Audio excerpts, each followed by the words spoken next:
We're going to Minnie next. She's in Auburn, Hi. Pennsylvania, Republican caller. Hi, Minnie. Yes, good morning. Thank Morning. you for my call. I would like to say, in response to what he's talking about now, just the immediate comment about the fiscal cliff he's talking about. I find him very, I don't know, I don't believe what he's saying because of what he's saying there. He's talking about a fiscal cliff, but you want us to accept all these people here who are here illegally and give them something that they have not earned. I don't understand what the Republicans are doing, quite frankly. I'm a conservative, and I do not want the amnesty. I do not want them here. I love immigrants. I'm here for immigration myself. Well, Minnie, hang on the line because you might have missed what the congressman had to say earlier. I'll let him respond and then go back to you. Sure. Okay. What Minnie is saying is that she doesn't want amnesty, and that's something that even under President Bush, he had a really strong amnesty program at once, and I just said I would not back it. The idea of total blanket amnesty like President Reagan did is one that is going to cause a lot of problems.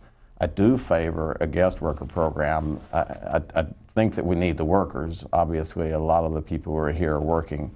But if they're paying their share of taxes, then the anger goes down.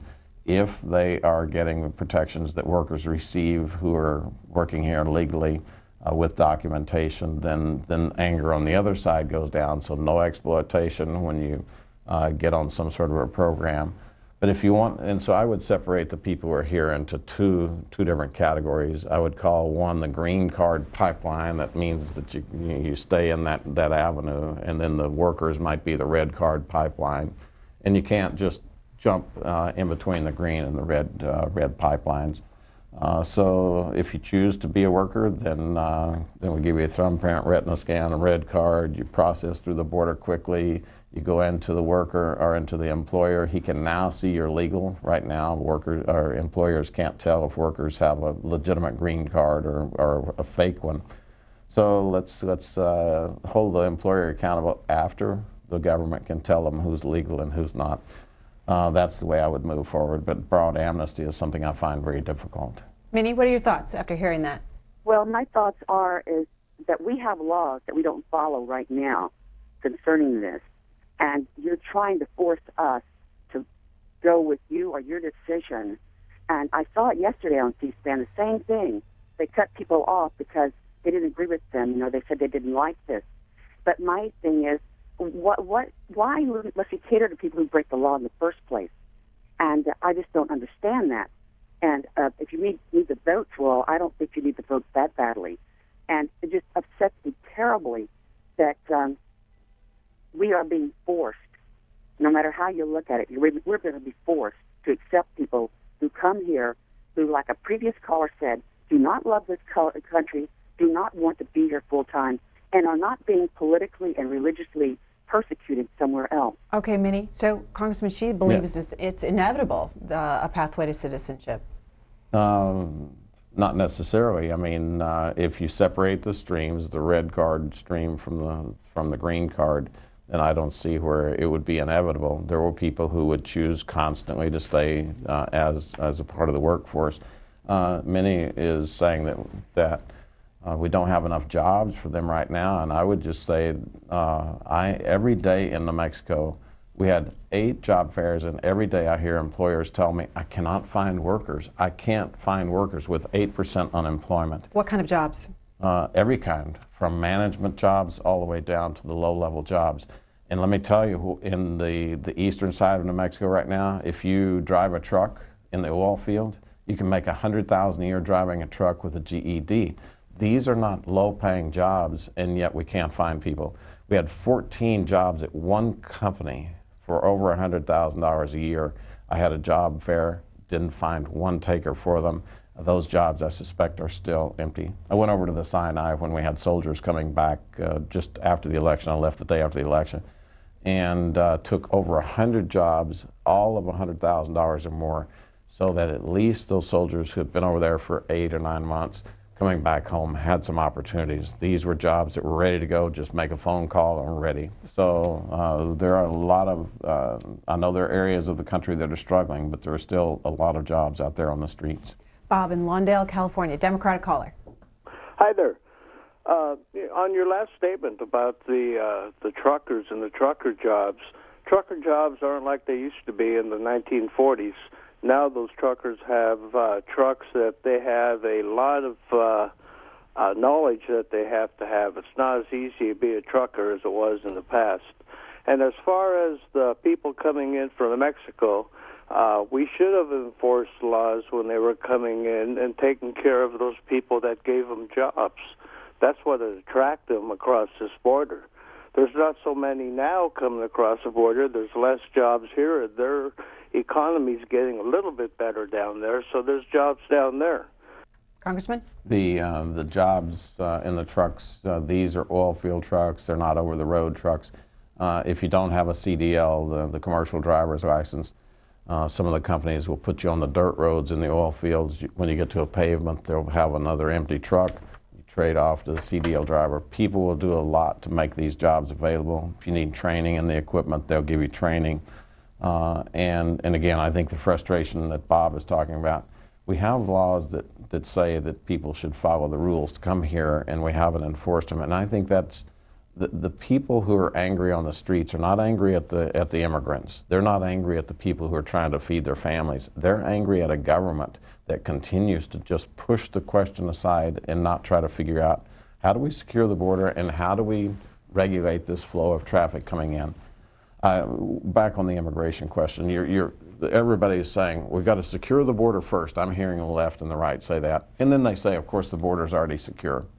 And so that raises a question. So that's one reason I took the Wall Street Journal reporter along the border and let him, I didn't want to say yes it is or no it isn't, and he heard the same thing that I hear, that we are still frightened. We still see a lot of people with AK-47s.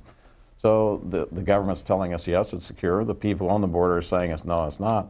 And so how do you resolve that? And I think there's one very good, very objective way to describe if the border's secure.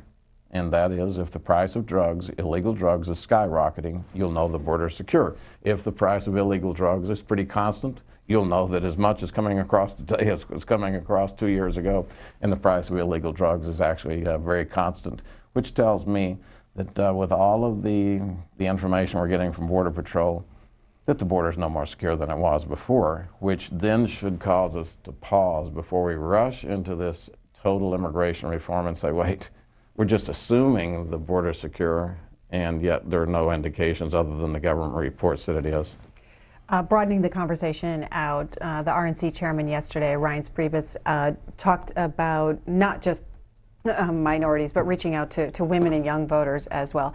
Here's what the chairman had to say about the GOP. But the report notes that the way we communicate our principles isn't resonating widely enough. Focus groups described our party as narrow-minded, out of touch, and, quote, stuffy old men. Congressman? Well, Rance might be talking about me right there. But I think more to the point is that we a lot of times put people out there who maybe don't articulate the conservative message very well. Maybe it is just talking points. For me, when I came out of the LULAC debate or forum, whatever you want to call it, and the guy came to me, and he was a Hispanic professor at a college now. You don't have to do much demographic work to understand that's probably in the left end of the spectrum, and he then confirmed it. I'm very liberal. He said, but the thing that really gives me pause is that I've never heard the conservative message of taxation and whatever presented the way you presented it here today, and you've made me think about it. He said, I really appreciate you coming here. And so Rance is talking about the words we use, and I'm talking about being in front of groups that typically we don't talk to articulate a message, and then we've got to be able to articulate it correctly. It just can't be, we're going to save all the tax breaks for the millionaires or whatever. You really have to dissect it. And so just a couple of weeks ago, I was at a town hall meeting in Valencia, and the local Democrat Party chair was there. And she left, and our staffer caught her on the way out the door and said, what'd you think? She said, well, I don't agree with all of his policies, but I do agree with what he's saying and how he's saying it. And so it's the articulation in front of, again, audiences that typically we don't go to that we should be doing. Bill King on Twitter. How can you reach out to women when in the states ours are trying to do each other, to outdo each other to make the most restrictive abortion laws? The reaching out to women, again, there are women who favor abortion, there are women who favor the life side of the question. And what we do is we've developed a series of women's focus groups, talking not in traditional terms. I tell them when we go in, I said, look, we've got Democrat, Republican, and independent women in here. I don't want to get on the same topics. I want to use your expertise, your knowledge as business leaders in the communities, as homemakers, whatever you are, to change how we're even talking about these things and change the solutions. Washington is not going to come to Hobbs, New Mexico, or Jowell, New Mexico, and solve the problems. What can we do in this community? And so those conversations absolutely have just skyrocketed. The idea of self-determination is very strong and powerful, but we in Washington, we always want to run home. We want to tell people, I'm going to fix it.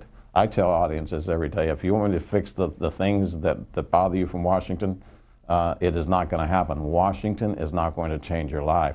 Now, how can we change our lives here? Healthcare, what can we do locally? So one community is out, they're trying to find kind of mentor companies for those companies that can't do it, and they're providing, say, a nurse to come in and check blood pressures and things every day so we catch things up front, more preventive medicine in the entire community. Can't solve the communities out here. Start self-determining what our future is on education, healthcare, the big issues, and then Washington becomes a little bit more irrelevant, which it's irrelevant enough.